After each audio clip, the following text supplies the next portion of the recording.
বেশি। ময়মনসিংহের সদর উপজেলার সাহেবকাচারী এলাকায় এগ্রোটেক ইন্টারন্যাশনাল লিমিটেড কোম্পানিতে এক শ্রমিকের রহস্যজনক মৃত্যুকে ঘিরে ব্যাপক চাঞ্চল্যের সৃষ্টি হয়েছে। নিহত শ্রমিকের নাম আবু সাইদ। তার বাড়ি রাঘবপুর বড়ইকান্দি এলাকায়। সোমবার 18 মে সকাল 11 ঘটিকায় এ ঘটনা ঘটে।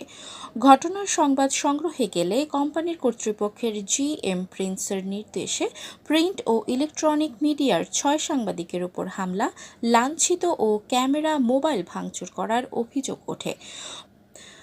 পরিস্থিতি নিয়ন্ত্রণে আনতে জাতীয় জরুরি সেবা 999-এ কল দিলে ময়মনসিংহ কোতোয়ালি মডেল থানা পুলিশ ঘটনাস্থলে গিয়ে হামলায় ব্যবহৃত রামদা, লোহার রড ও বাঁশের লাঠি জব্দ করে থানায় নিয়ে আসে এবং সাংবাদিকদের ন্যায় বিচারের আশ্বস্ত করেন।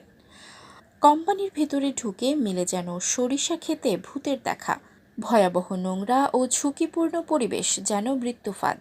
এমন অস্বাস্থ্যকর পরিবেশে প্রতিষ্ঠান চালু থাকায় পরিবেশ অধিদপ্তর সহ সংশ্লিষ্ট দপ্তরের ভূমিকা নিয়ে উঠেছে গুরুতর প্রশ্ন।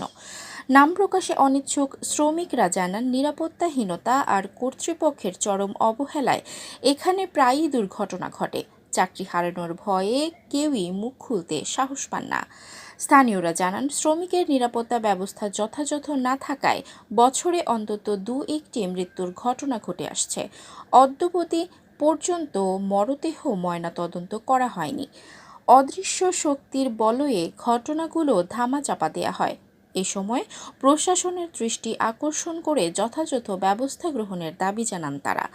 এক শ্রমিকের রহস্যজনক মৃত্যু, সাংবাদিকদের ওপর হামলা আর প্রশাসনের নীরবতা সব মিলিয়ে এগ্রোটেক এখন প্রশ্নবিদ্ধ এক আতঙ্কের কারখানায় পরিণত হয়েছে।